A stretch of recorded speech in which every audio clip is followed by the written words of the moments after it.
자, 이제 산지 지역으로 떠나는 여행의 마지막 주제, 산지 지역에서의 주민 생활입니다.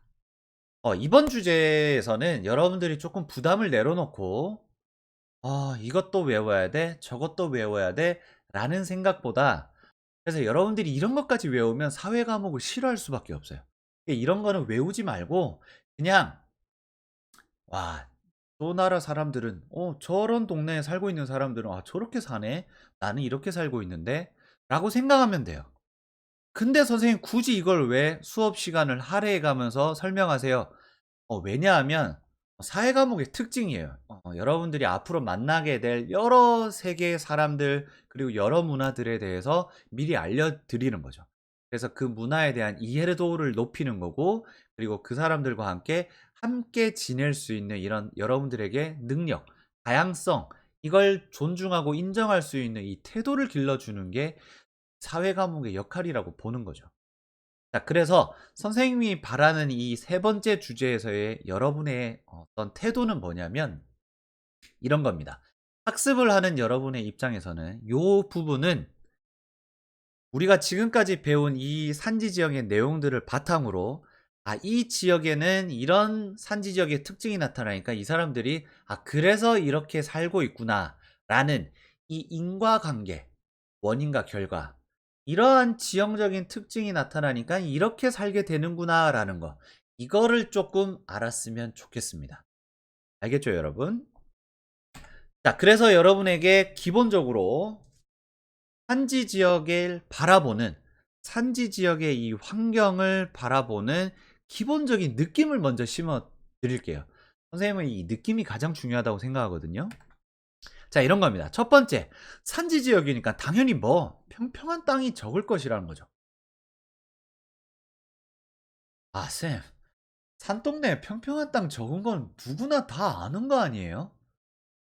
맞습니다. 여러분, 산지 지역 중에서도 고원에 해당하는 동네는 평평한 땅이 있습니다. 근데 우리는 그런 걸 제껴두고 일반적인 가장 흔한 케이스를 얘기하는 거예요. 산지 지역에 평평한 땅이 적다. 그렇죠. 우리나라 전국에 있는 수십만 명의 중학생들이 이건 다 알겠죠. 선생님이 괜한 얘기 했네요. 다 아는 거. 근데 저는 여기서 멈춘다면 여러분들이 조금 안타깝다는 거죠. 이 평평한 땅이 적기 때문에 이 주민 생활이라는 주제에서 뭘 추론해낼 수 있어요, 여러분? 집을 짓기 편했을까요? 어렵지. 집을 경사진 땅에 짓기는 어렵잖아. 그다음 평평한 땅이 적다는 건 농사 짓기가 편했을까요? 어렵지. 그러니까 결국 산지 지형에 우리가 알고 있는 그 기본적인 지식, 평평한 땅이 적다라는 거, 이것만 가지고도 사람들이 살기 힘드니까 넓고 큰 엄청난 대도시를 만들긴 쉽지 않았겠다. 그리고 농사, 특히 쌀 농사 이런 거는 짓기가 어려웠겠다. 그럼 이 사람들은 대체 뭘 먹고 살까? 이런 의문. 그게 이 주제를 바라보는 자세의 시작입니다. 자, 두 번째. 저지대라는 건 산동네가 아니라 이 낮은 지역이 이야기한다고 생각하면 됩니다. 기온은 분명 어떨 거다. 낮을 거다. 그렇지, 당연하지. 산 밑에보단 당연히 더 기온이 낮겠지. 하지만 여러분, 여기서 중요한 건 반드시 산 꼭대기가 춥다라는 건 아닙니다, 여러분. 와, 오돌돌돌 막 진짜 추워서 도저히 사람이 살 환경이 아니다. 막 맨날 눈이 얼어있다. 이런 건 아닙니다.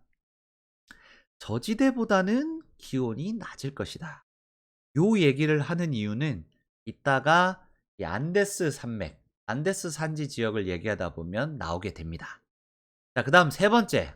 그치. 산동네에는 지하 자원이 많겠죠? 요거는 뭐 더 설명하지 않을게요. 자, 어쨌건 산지 지역을 바라볼 때 우리가 기본적으로 가지는 느낌은 이 세 가지. 아마 10명 중에 9명 이상은 요 정도 세 가지 느낌은 알고 있을 거예요. 자, 첫 번째 안데스 산맥. 이 남아메리카에 있는 이 안데스 산맥. 거기에서의 이 주민들을 그냥 느껴봅시다. 이 산맥들이 높은 산이 이렇게 펼쳐져 있고요. 이 동네 사람은 이렇게 살고 있네요. 옷을 이렇게 입고 있네요. 자, 그런데 여기에서 선생님이 여러분에게 꼭 하나만 아세요 라고, 요거는 외우세요 라고 말씀드리고 싶은 건 고산도시입니다. 글자 그대로입니다. 높은 곳에 있는 산에 있는 높은 산에 있는 도시입니다. 어, 선생님. 아까 산지 지역은 평평한 땅이 부족하고 거지대보다 기온이 낮으니까 사람 살기가 어려워요. 그래서 도시가 발달하긴 어렵다고 했잖아요. 또 뻥 치셨네요. 음. 그런데 이 안데스 산맥이 위치하고 있는 이 동네는 열대기후 지역입니다. 그럼 어떻단 얘기예요? 엄청나게 덥다는 거죠. 거지대는 낮은 곳은. 그러니까 이 사람들이 덥지 않은 곳을 찾다 보니 어디로 올라오게 된 거예요. 그렇죠. 산 위로 올라온 겁니다. 왜? 아까 이야기했죠? 산지 지역은 저지대보단 기온이 낮을 것이다. 쌤이 그래서 아까 얘기한 거예요. 반드시 춥다라는 뜻이 아니라 저지대보다 그냥 기온이 낮을 것이다 라고 얘기한 건 이 안데스 산맥, 이 열대기후 지역은 저지대보다는 산지 지역이 기온이 낮아서 우리나라에 마치 뭐처럼 봄과 같은 날씨가 나타나는 거예요. 그러니까 사람 살기가 어때요? 매우 좋죠. 그래서 사람들이 모여 살다 보니 도시가 형성됐습니다. 그래서 이렇게 높은 곳, 높은 산지 지역에 형성된 도시를 우리는 고산 도시라고 하고 이 안데스 산맥, 안데스 산지 지역에 많이 분포하고 있다라는 걸 외워두면 좋겠습니다. 그래서 옛날에 잉카 문명, 그 유명한 관광지잖아요. 뭐예요, 여러분? 마추 픽추. 여기도 높은 곳에 형성된 도시잖아요. 그래서 이 안데스 산지 지역 이 동네에는 사람들이 높은 곳에 고산 도시를 형성하고 사는구나. 근데 이 할머니는 왜 이렇게 옷을 입고 있느냐? 이렇게 높은 곳에서 살다 보니 기온은 낮은데 낮에는 그래도 열대 기후니까 덥겠죠. 그래서 아침 저녁으로는 선선하고 낮에는 더우니까 옷을 어떻게 입어야 될까요, 여러분? 아침 저녁에 선선하니까 파카 입고 있을까요?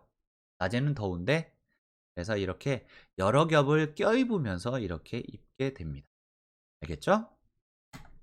자, 그 다음 알프스. 알프스는 여러분이 너무도 잘 알죠? 유럽, 이탈리아, 스위스, 오스트리아 뭐 이런 나라 사이에 있는 알프스 산맥. 이 알프스 산맥, 여기 마테오른이죠. 워낙 유명한 관광지. 청란 산맥입니다. 유명합니다. 자, 그 다음에 이렇게 산동네 이런 호수. 이쁘네요. 저도 여기 놀러 가고 싶습니다. 자, 근데 알프스 산지에서 여러분에게 설명드리고 싶은 거는 선생님은 요겁니다. 뭐냐? 이목이라는 겁니다. 이목은 그냥 가축을 키우는 목축업인데 이동하면서 하는 목축업이라 해서 이목이라고 합니다. 그럼 이 이목은 왜 특별히 용어를 붙였느냐?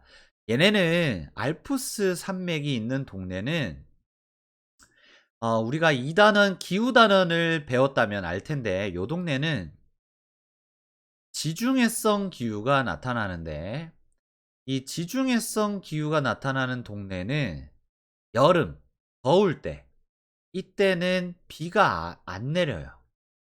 근데 겨울은 우리는 춥다고 생각하지만 이 동네는 우리나라만큼 춥진 않아요. 선선한 정도. 근데 이때는 비가 와요.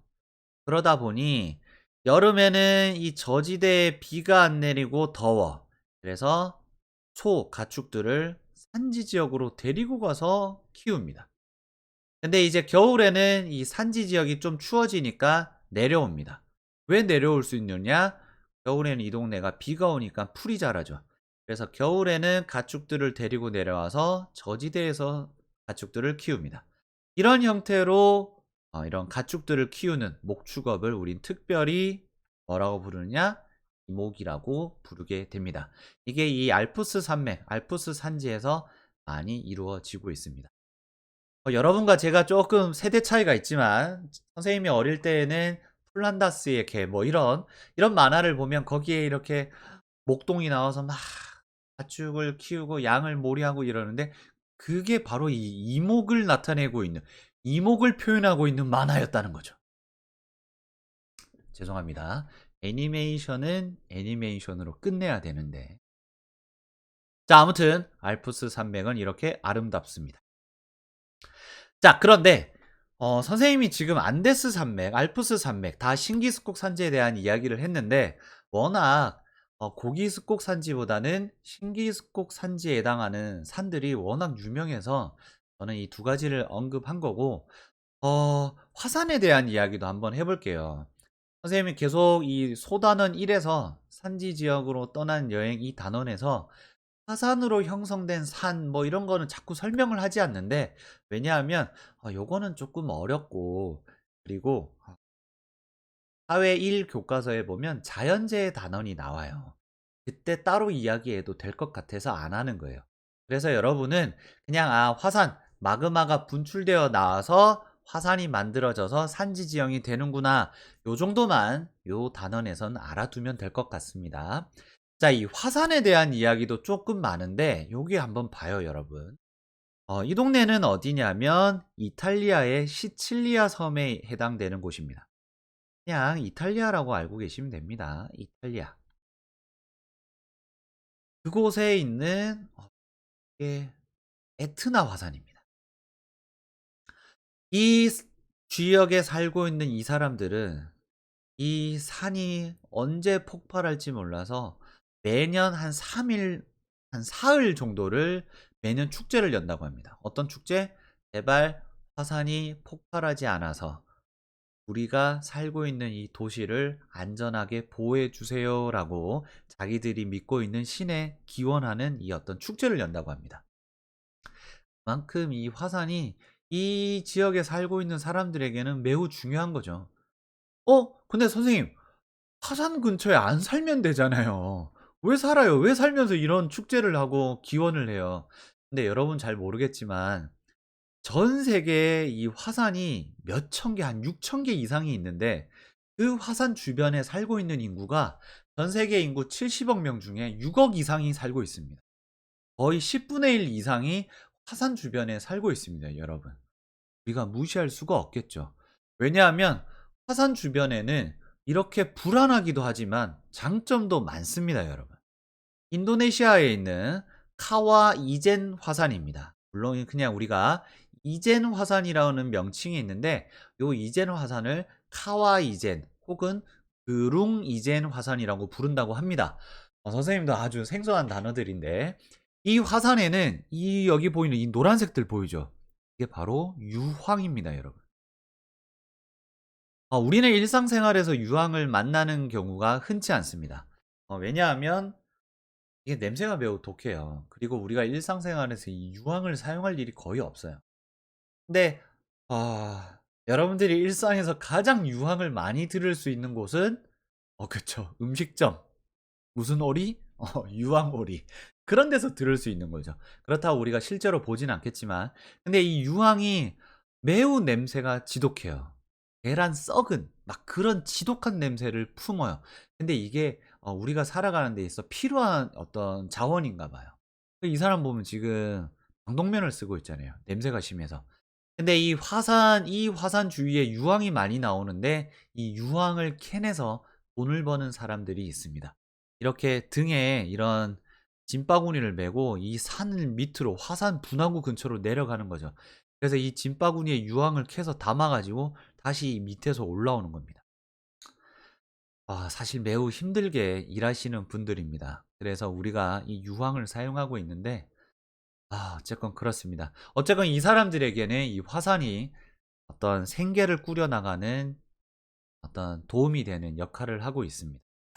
자, 그 다음에 이거는 여러분 아프리카에 보면 요렇게 아프리카가 생겼다면 이쪽이 대서양인데 이 아프리카 이쪽, 이 위에가 유럽이라면 요 부위에 모로코라는 나라가 있고 이 모로코 바로 앞에 섬이 몇 개 떠 있습니다. 이 섬은 포르투갈, 스페인 영토인데 카나리아 제도라고 있습니다. 거기에 보면 란사로테라는 지역이 있는데 그 지역은 화산에 의해서 만들어진 지역인데 온통 이런 시꺼먼 흙들이 분포합니다. 화산재로 이루어져 있죠. 근데 오래됐겠죠. 이 동네에 다시 사람들이 정착하면서 이 화산재를 이용해서 뭘 하냐면 포도 농사를 짓습니다. 물론 독특한 형태로 포도 농사를 짓고 있습니다. 이 돌담을 쌓아 놓은 거 보이시죠? 이 돌담을 쌓아서 물을 구한다고 합니다. 어떤 이 원리는 상당히 어렵기는 한데 여러분 나중에 한번 검색해서 알아보세요. 근데 이 화산재를 이용해서 이 포도 농사를 지어서 와인을 만들고 그런다고 합니다. 결국 이 사람들도 화산에 의해서 혜택을 얻으면서 살아가고 있는 거죠. 그다음 아이슬란드입니다. 대서양 북부 지역, 영국보다도 더 북서부 지역에 있는 이 아이슬란드 아주 유명합니다. 이 화산, 지진 이런 걸로. 그래서 이 동네는 이 땅 밑에 마그마가 여전히 부글부글 끓고 있다고 합니다. 그래서 이 마그마에서 나오는 열과 이런 물들, 이게 땅에서 갑자기 이런 뜨거운 물이 뿜어져 나오는 거죠. 간헐천이라고 하는데. 근데 여기 이 땅 밑에서 나오는 이 열기들을 이용해서 이 동네에서는 지열 발전을 한다고 합니다. 땅에서 나오는 열을 가지고 전기를 만들어내는 거죠. 그러니까 아이슬란드에 있는 살고 있는 사람들도 화산, 마그마 이런 것 때문에 혜택을 얻고 살아가고 있는 거죠.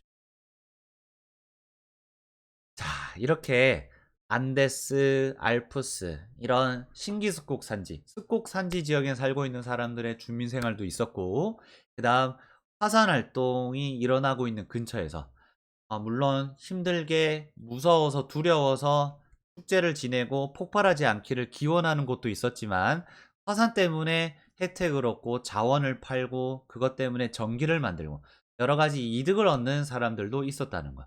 이 모든 것들이 우리가 산지 지형으로 떠나는 여행에서 배워야 되는 산지 지역 주민들의 생활 모습이었습니다. 여러분들이 다 외울 필요는 없습니다. 아까 안데스에서는 고산 도시, 왜? 열대기후 있기 때문에 산꼭대기가 서늘해서. 알프스에서는 이목. 그 다음에 화산을 통해서도 어려움을 겪기도 하지만 여러 가지 자원을 얻기도 하고 이 아이슬란드 이런 데서는 지열 발전, 땅에서 나오는 열을 가지고 어떤 장점을 얻기도 한다는 거. 이런 것들을 여러분이 기억하면 좋겠습니다. 여기까지가 산지 지형으로 떠나는 여행의 수업 내용의 전부였습니다. 몇 시간에 걸쳐서 여러분들과 함께 지형 단원의 첫 번째 주제를 수업을 해봤는데요. 쉽지는 않겠지만 여러분 그래도 힘을 내고 꼼꼼하게 영상을 다시 보면 좋겠습니다. 자, 아무쪼록 고생 많았고 저는 다음 주제 해안 지형으로 떠나는 여행을 가지고 여러분을 다시 찾아뵙도록 하겠습니다. 자, 여러분 고생 많으셨습니다. 안녕.